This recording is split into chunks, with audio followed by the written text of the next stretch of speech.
In this video, I'm going to illustrate the corporate valuation model with a very simple example.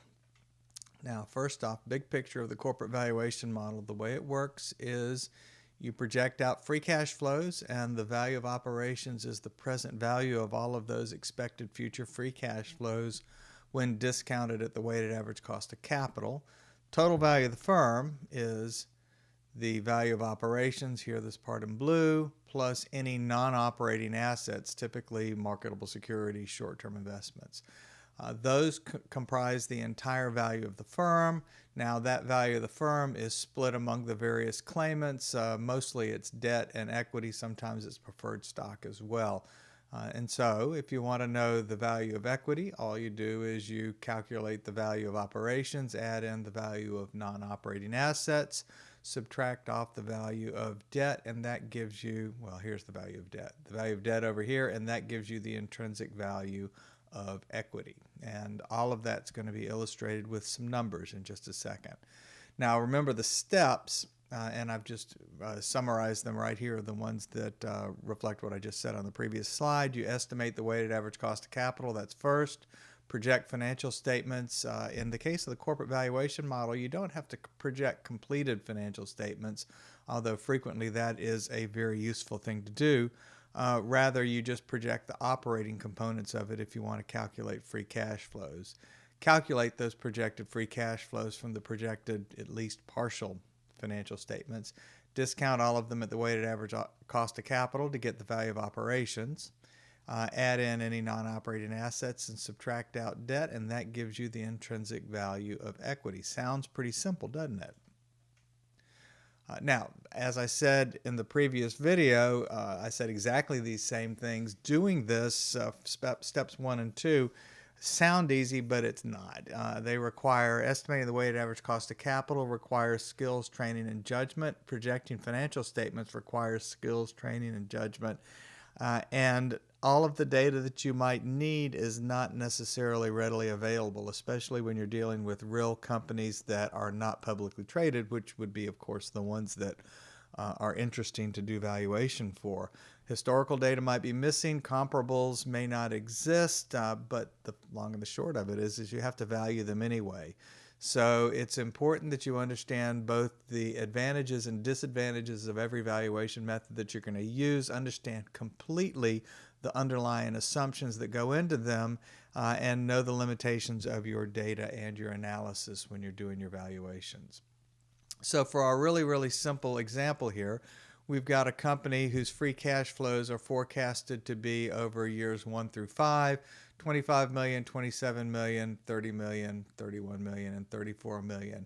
And after year 5, they're going to grow at 6% a year forever. So we've got a perpetual growth situation after year 5. The weighted average cost of capital is 10%. And we have a total value of debt of $200,000, and we have $25,000 in non-operating assets. And we're going to use this information to calculate the intrinsic value of the equity. Notice that I've just given you free cash flows that are projected. We, of course, have not projected financial statements at all. All I've done in this simple example is to give you some projected free cash flows.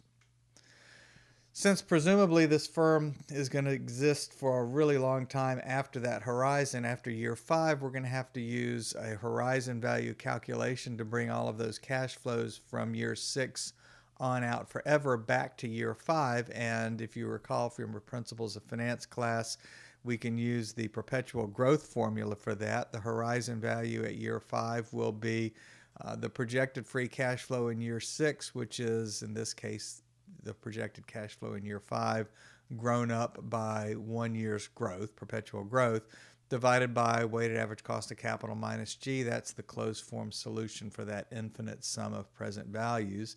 And in our case, it gives $901 million for the horizon value of the company. So that gives us a timeline now that has a horizon value and only 5 years worth of cash flows, $34 million in year 5, $901 million horizon value in year 5, and then 25, 27, 30, and $31 million in years 1 through 4. Finding the present value of all of those at the weighted average cost of capital is easy enough to do in a financial calculator with a regular calculator or in Excel. No matter how you do it, you end up with $669 million, $669 million, 320,000 for the value of operations. So that gives us this part right here, the present value of all of the expected future free cash flows, $669 million. We also have $250,000, we also have $25,000, $25,000 in short-term investments, and you add in 669, in this case, $1,000 plus $25,000 gives you $694,000 for the total value of the firm. Subtract off $200,000 in debt, and that gives you a value, an intrinsic value of equity of $494,000. So that's actually pretty simple and straightforward with all the individual pieces. I'm going to show this to you in Excel as well. Although everything that I do in the next couple of slides is actually going to be the same thing as what we saw right here, but it will be in Excel. So for this simple valuation example, I've put these into an Excel spreadsheet and included cell references as well as formulas so you can use this as information, because you'll use pieces of this even when you do complete financial statement projections, because you will ultimately get free cash flows and you will ultimately have a long-term growth rate and weighted average cost of capital. So the techniques and the programming that we have right here will be useful for you no matter how you do the valuation.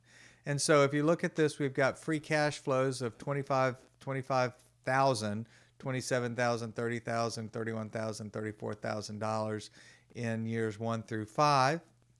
And that $34,000 in year 5 is going to continue to grow at 6% forever. And so we have a long-term growth rate of 6%. The present value of the $34,000 grown up one period, so the cash flows in year 6 and 7 on out forever, is $901,000, which is essentially, you just look at the formula here, it's the $34,000 grown up by one period and divided by WACC minus G. So that gives us, if we look at this, 1, 2, 3, 4, 5 free cash flows, a horizon value, all of which we discount at 10%. And I've used the NPV function here in Excel to do the calculation. Notice that we've got a rate here, that's in B6, that's the weighted average cost of capital. We have B4 through E4, that would be the 25, the 27, the 30, and the $31,000 in years 1 through 4. And in year 5, 34,000 plus the 901, both of those appear at the same time. And so that gives us the present value of $669,000. We add in the non-operating assets for a total value of $694,000, subtract off the debt, and that gives us an intrinsic value of equity of $494,000. So that's it. The corporate valuation model is actually very simple. All of the pieces are very simple, and the rest of it is just filling in the details, which are not all that simple. Weighted average cost of capital calculation, financial statement projections, those two are the hard ones. Weighted average cost of capital and financial statement projections. It's easy to calculate free cash flow from the financial projections, and this part is frequently problematic, growth rate estimates, but nonetheless we can deal with those as well.